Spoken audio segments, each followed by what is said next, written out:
রাত তখন ৩:৪২। কাশ্মীর সীমান্তের আকাশে হঠাৎই কেঁপে ওঠে একটি রাডার। মুহূর্তেই স্ক্রিনে দেখা যায় একটি রাফাল জেট নিখোঁজ। কমান্ড সেন্টারের প্রধান অফিসার চিৎকার করে ওঠেন, পশ্চিম থেকে একটা পিং আসছে, ওটা কি থান্ডার? ততক্ষণে অনেক দেরি। ভারতের $288 মিলিয়ন যুদ্ধবিমান রাফাল ছাই হয়ে গেছে পাকিস্তানের স্কোয়াড্রন লিডার আয়েশা ফারুকের J-10C এর নিশানায়। যেন নিখুঁত কোরিওগ্রাফির মতো সংঘটিত হলো ঘটনাটি। কেউ বুঝতেই পারল না আকাশের কোন দিক থেকে ছুটে এলো সেই ক্ষণিকের আগুন, যে আগুনে গলে গেল ভারতের গর্ব রাফাল। পাঞ্জাবের বহলপুর জেলার মেয়ে আয়েশা যেন একা হাতে যুদ্ধের ভার কাঁধে তুলে নিয়েছেন। যুদ্ধের আকাশে আজ তারই রাজত্ব। 2013 সালে পাকিস্তান বিমান বাহিনীর প্রথম নারী ফাইটার পাইলট হিসেবে মনোনীত হন আয়েশা। তার যাত্রা শুরু হয়েছিল একান্তই ব্যক্তিগত সংগ্রাম থেকে। ছোটবেলা বাবাকে হারান, মায়ের হাতে একা বেড়ে ওঠা, সব মিলিয়ে জীবনের শুরুটা সহজ ছিল না। কিন্তু এই নারী তার আত্মবিশ্বাস, অধ্যাবসায় এবং চূড়ান্ত শৃঙ্খলার মাধ্যমে নিজেকে রূপান্তর করেন পাকিস্তানের ওয়ার হিরোতে।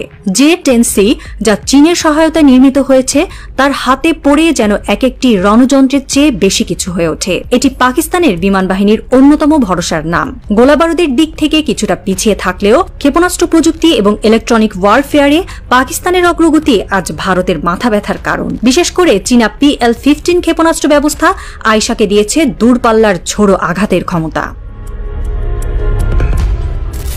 এই যুদ্ধে কেবল প্রযুক্তির লড়াই নয়, নারীর লড়াই চলছে মগজ আর আকাশের মাঝে। আয়েশা নিজের হাতে চালিয়ে নিচ্ছেন যুদ্ধবিমান। সে সরাসরি আকাশে লড়ছে, কিন্তু সে শুধু শত্রু ধ্বংস করছে না, সে ধ্বংস করছে পুরুষতান্ত্রিক মনস্তত্ত্ব।